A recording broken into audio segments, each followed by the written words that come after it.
اعوذ باللہ من الشیطان الرجیم بسم اللہ الرحمن الرحیم۔ شرح سے مسلم کتاب الایمان۔ آیا رسول اللہ صلی اللہ علیہ وسلم نے شب معراج اللہ تعالیٰ جل کا دیدار کیا تھا یا نہیں؟ شیبانی کہتے ہیں کہ میں نے زر بن جیش سے قرآن مجید کی آیت فقان کعبہ قوسین ادنیٰ، پس دو کمانوں کے دو سروں کی مقدار قریب ہو گئی ہے، اس سے بھی زیادہ قریب ہو گیا کی تفصیل پوچھی۔ زر بن جیش نے کہا اس آیت کے بارے میں مجھ سے عبداللہ بن مسعود رضی اللہ تعالیٰ نے بیان کیا کہ نبی پاک صلی اللہ علیہ وسلم نے جبرائیل علیہ السلام کو ایسی صورت میں دیکھا کہ ان کے 600 پر تھے۔ زر بن جیش کہتے ہیں کہ حضرت عبداللہ بن مسعود رضی اللہ تعالیٰ عنہ ما قذب الفؤاد ما رأى، دل نے اس کو نہ جھٹلایا جو آنکھ نے دیکھا کی تفسیر میں کہتے تھے کہ رسول اللہ صلی اللہ علیہ وسلم نے حضرت جبرائیل کو 600 پروں کے ساتھ دیکھا۔ زر بن جیش کہتے ہیں کہ حضرت عبداللہ بن مسعود رضی اللہ تعالیٰ عنہ قرآن مجید کی آیت لقد رعا من آیات ربہ الکبریٰ، رسول اللہ صلی اللہ علیہ وسلم نے اپنے رب کی بہت بڑی نشانی دیکھی کی تفسیر میں کہتے ہیں کہ رسول اللہ صلی اللہ علیہ وسلم نے حضرت جبرائیل کے اثر سورج میں 600 پروں کے ساتھ دیکھا۔ عطا کہتے ہیں کہ حضرت ابو ہریرہ رضی اللہ، یہ ساری جو ہے نا وہ احادیث مبارکہ ہے زیادہ تر عبداللہ بن مسعود رضی اللہ تعالیٰ عنہ، جسے وہ یہ ثابت کرنا چاہتے ہیں کہ یہ جو ہے نا جبرائیل امین کو میرے آقا پاک سے دیکھے۔ عطا کہتے ہیں کہ حضرت ابو ہریرہ رضی اللہ عنہ نے وَلَقَدْ رَآ نَظْرَةً الْأُخْرَىٰ، وَلَقَدْ رَآ نَظْرَةً وَلَقَدْ رَآهُ نَظْرَةً الْأُخْرَىٰ، وَلَقَدْ رَآهُ نَظْرَةً أُخْرَىٰ، اور انہوں نے تو وہ جلوہ دو بار دیکھا کہ تفسیر میں کہتے ہیں کہ رسول اللہ صلی اللہ علیہ وسلم نے جبرائیل علیہ السلام کو دیکھا۔ حضرت ابن عباس رضی اللہ تعالیٰ عنہ بیان کرتے ہیں کہ آپ نے اللہ تعالیٰ کو اپنے قلب سے دیکھا۔ ابو عالیہ بیان کرتے ہیں حضرت ابن عباس رضی اللہ تعالیٰ عنہ نے ما قذب الفؤاد ما رأى وَلَقَدْ رَآهُ وَلَرَآهُ نَظْرَةً أُخْرَىٰ، دل نے اس کو نہ جھٹلایا جو آنکھ نے دیکھا، اور انہوں نے تو وہ جلوہ دو بار دیکھا کہ تفسیر میں فرمایا رسول اللہ صلی اللہ علیہ وسلم نے اللہ تعالیٰ کو اپنے دل سے دو بار دیکھا۔ امام مسلم بیان فرمایا کہ ایک اور سند کے ساتھ بھی یہ روایت اس طرح منقول ہے۔ مسروق کہتے ہیں کہ حضرت عائشہ صدیقہ رضی اللہ تعالیٰ عنہ ام المومنین کی خدمت میں ٹیک لگائے بیٹھا تھا۔ اس موقع پر حضرت عائشہ صدیقہ رضی اللہ تعالیٰ عنہ ام المومنین نے مجھے مخاطب کر کے فرمایا اے ابو عائشہ، یہ حضرت مسروق کی کنیت ہے، تین چیزیں ایسی ہیں کہ اگر کوئی شخص ان تینوں میں کسی کے بھی قول کرے وہ اللہ پر بہت بڑا بہتان باندھے گا۔ میں نے پوچھا وہ کون سی باتیں ہیں؟ آپ نے فرمایا پہلی بات یہ ہے کہ اگر کوئی شخص یہ کہے کہ رسول اللہ صلی اللہ علیہ وسلم نے اللہ تعالیٰ کو دیکھا ہے تو اس نے اللہ تعالیٰ پر بہت بڑا بہتان باندھا۔ مسروق کہتے ہیں کہ پہلے میں ٹیک کے سارے بیٹھا تھا، یہ سن کر سنبھل کر بیٹھ گیا اور میں نے عرض کیا ام المومنین ذرا ٹھہریے اور مجھے بھی کچھ کہنے کا موقع دیجیے، کیا اللہ تعالیٰ نے نہیں فرمایا وَلَقَدْ رَآهُ بالافق المبین، اور بے شک انہوں نے اسے روشن کنارے پر دیکھ کر فرمایا وَلَقَدْ رَآهُ نَظْرَةً أُخْرَىٰ، اور انہوں نے تو وہ جلوہ دو بار دیکھا۔ ام المومنین فرمایا اس امت میں سب سے پہلے میں نے رسول اللہ صلی اللہ علیہ وسلم سے ان آیتوں کے بارے میں پوچھا تو حضور نے فرمایا ان آیات سے مراد جبرائیل ہیں۔ حضور نے ان دو مرتبہ کے علاوہ جبرائیل علیہ السلام کو ان کی اصل صورت میں نہیں دیکھا تھا جس صورت میں وہ پیدا ہوئے تھے۔ آپ نے فرمایا میں نے ایک مرتبہ انہیں اسی کیفیت میں دیکھا کہ وہ آسمان سے اتر رہے تھے اور ان کی جسامت نے تمام آسمان و زمین کو گھیر لیا ہے۔ پھر ام المومنین فرمایا کیا تم نے قرآن میں نہیں پڑھا اللہ تعالیٰ نے فرمایا ہے لا تدرک الابصار وہو یدرک الابصار وہو اللطیف الخبیر، آنکھیں سے احاطہ نہیں کرتی اور سب آنکھیں اس کے احاطہ میں ہیں اور وہ لطیف الخبیر ہے۔ کیا تم نے قرآن کریم میں یہ نہیں پڑھا ما کان لبشر ان یکلمہ اللہ الاحیا یکلم اللہ الا وحیا او من وراء حجاب او یرسل رسولا،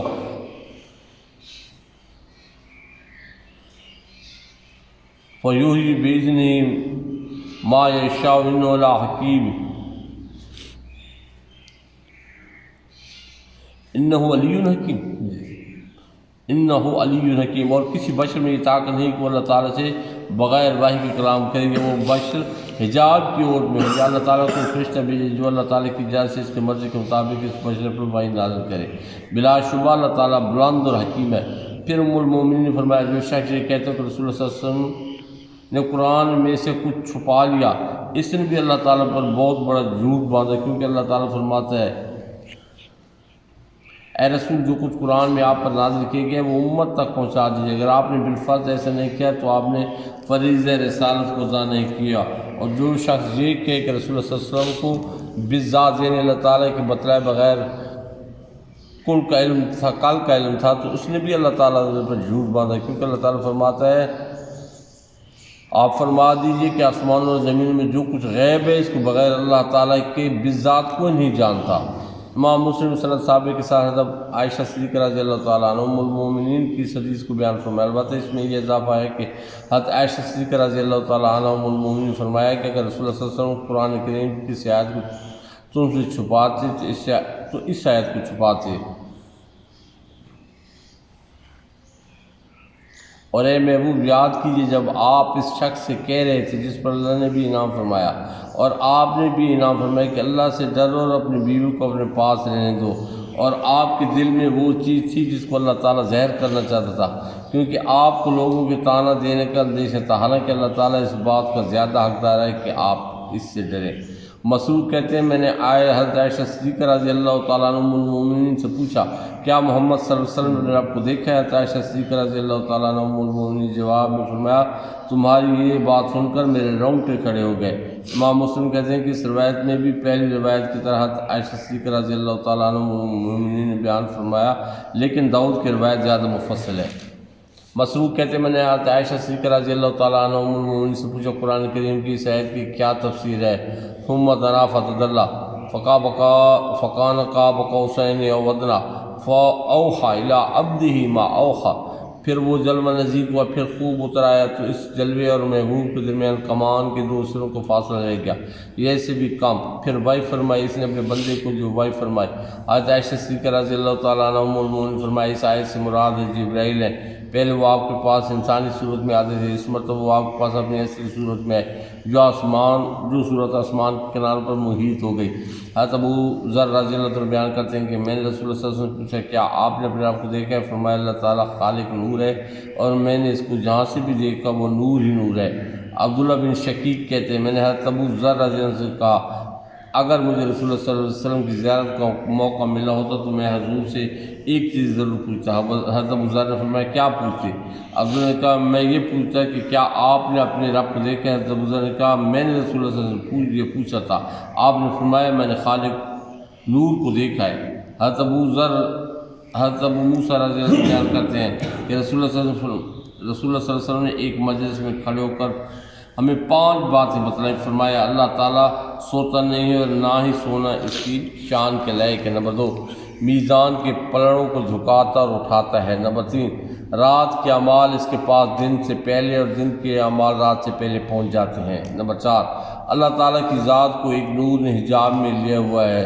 ایک روایت میں نور کی جگہ نار کا لفظ ہے۔ نمبر 5 اگر اس حجاب کو اٹھا دیا جائے تو اس کی ذات کی شعائیں منتہائے بصر تک تمام مخلوق کو جلا دیں گی۔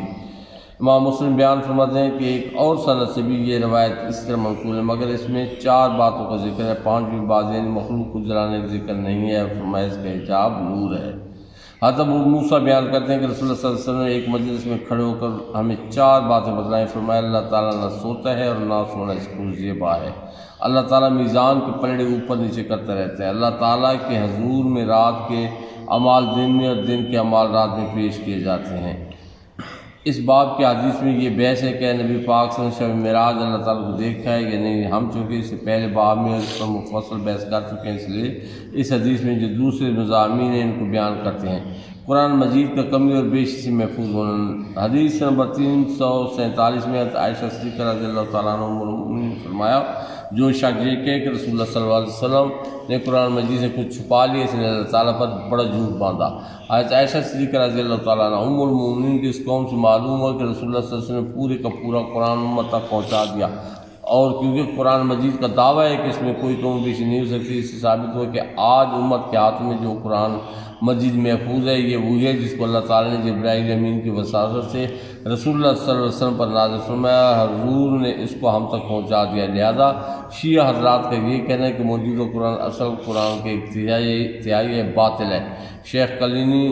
روایت کرتے ہیں حضرت ابو عبداللہ علیہ السلام نے فرمایا جس قرآن کو جبریل حضرت سید محمد صلی اللہ علیہ وسلم کے پاس لے کر آئے اس کی 17,000 آیتیں تھیں۔ نوٹ قرآن مجید میں 6,200 اور چند آیتیں ہیں۔ نیز شیخ کلینی روایت کرتے ہیں، جابر بیان کرتے ہیں کہ حضرت ابو جعفر علیہ السلام نے فرمایا جس شخص نے یہ دعویٰ کیا کہ اس نے پورے قرآن کو جس طرح نازل ہوا تھا محفوظ کر لیا ہے وہ جھوٹا ہے۔ جس طرح اللہ تعالیٰ نے قرآن مجید کو نازل کیا تھا اس کو اس طرح صرف حضرت علی بن ابی طالب علیہ السلام نے ان کے بعد کے معاملوں میں محفوظ رکھا ہے۔ حضرت زینب بنت جہش سے حضور صلی اللہ علیہ وسلم کے نکاح کا بیان، حدیث نمبر 348 میں ہے، حضرت عائشہ صدیقہ رضی اللہ تعالیٰ عنہ ام المؤمنین فرمایا کہ رسول اللہ صلی اللہ علیہ وسلم قرآن مجید کی کسی آیت کو چھپاتے تو اس آیت کو چھپاتے، اور یاد کیجئے جب آپ اس شخص سے فرماتے تھے جس پر اللہ تعالیٰ نے انعام فرمایا اور آپ نے بھی انعام فرمایا کہ اپنی بیوی کو اپنی زوجیت میں رہنے دو اور اللہ سے ڈر، اور آپ اپنے دل میں اس چیز کو چھپاتے تھے جس کو اللہ تعالیٰ زہر فرمانے والا تھا، اور آپ دل میں لوگوں کی طعنہ زنی سے ڈرتے تھے اور اللہ اس کا زیادہ حقدار ہے کہ آپ اس سے ڈریں۔ پھر جب زید نے اسے قطع نکاح کی غرض پوری کر لی تو ہم نے عدت کے بعد اسے آپ کا نکاح کر دیا تاکہ اس کے بعد مومنوں پر اپنے منہ بولے بیٹوں کی بیویوں کے متعلق کوئی حرج نہ رہے جب وہ ان کو طلاق دے کر ان سے بے غرض ہو جائیں، اور اللہ کا حکم ضرور ہو کر رہتا ہے۔ علامہ آلوسی صاحب کی تفسیر میں لکھتے ہیں حضرت ابن عباس رضی اللہ تعالیٰ عنہ نے بیان فرمایا کہ رسول اللہ صلی اللہ علیہ وسلم نے اپنے منہ بولے بیٹے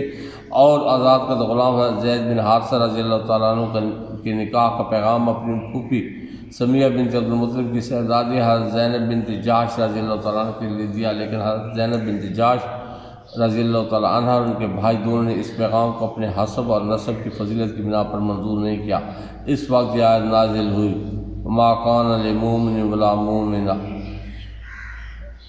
کسی مسلمان مرد اور نہ کسی مسلمان عورت کو یہ حق حاصل ہے کہ جب اللہ عز و جل اور اس کا رسول صلی اللہ علیہ وسلم کے کسی معاملے میں کوئی فیصلہ فرما دیں تو وہ اس فیصلہ سے روگردانی کر سکیں۔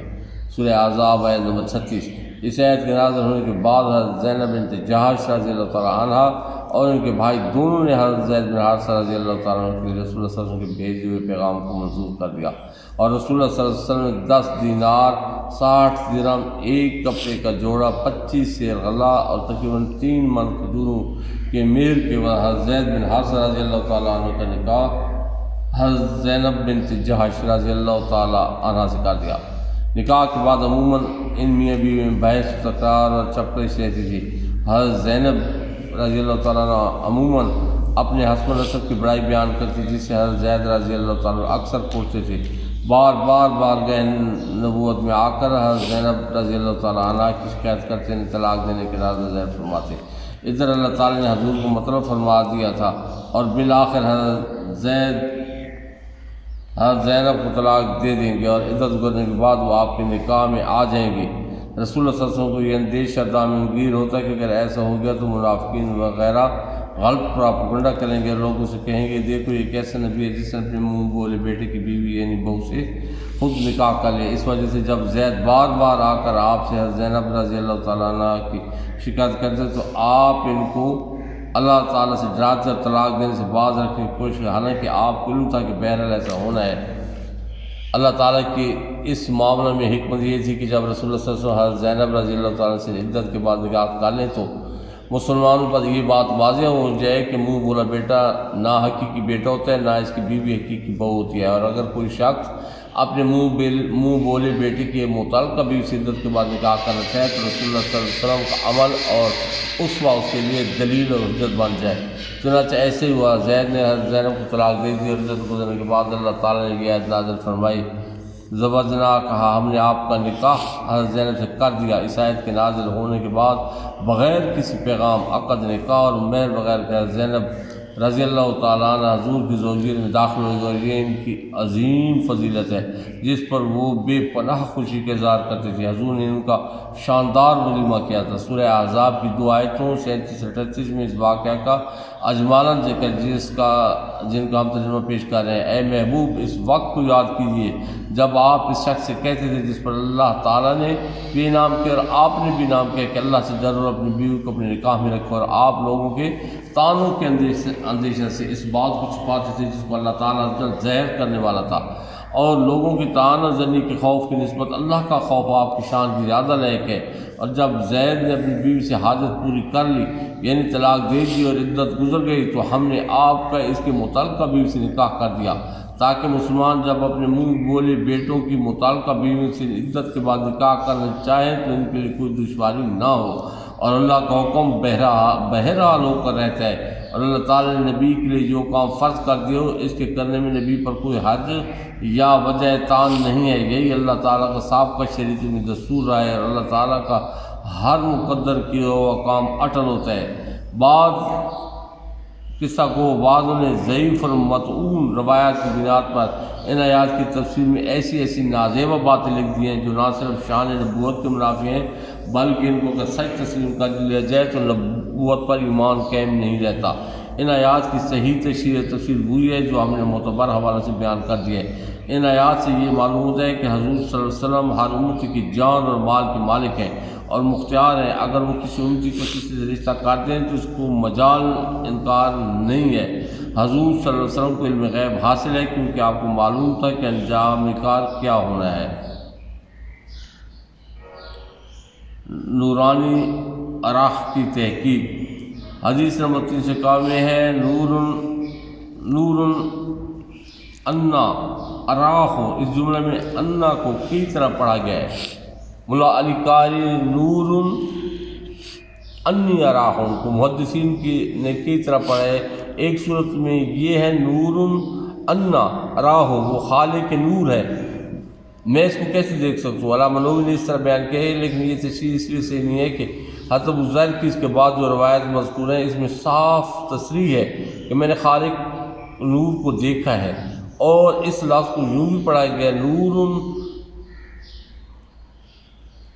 انی اراح، اللہ تعالیٰ نورانی ہے اور میں اس کو دیکھتا ہوں، یا میں نے اس کو دیکھا ہے، یہ ماضی کی حال سے حکایتاً تعبیر ہے۔ اور اس لفظ کو پڑھنے کی ایک روایت اس طرح بھی ہے نور انی اراح، اللہ تعالیٰ خالق نور ہے اور بلا شبہ میں نے اس کو دیکھا ہے۔ ہمارے نزدیک مختار یہ ہے کہ انا اس مکان ہے اور یہ استفہام کے لیے نہیں ہے، اور اس کا معنی ہے میں نے اس کو جہاں سے بھی دیکھا وہ نور ہی نور ہے۔ وما علینا الا البلاغ۔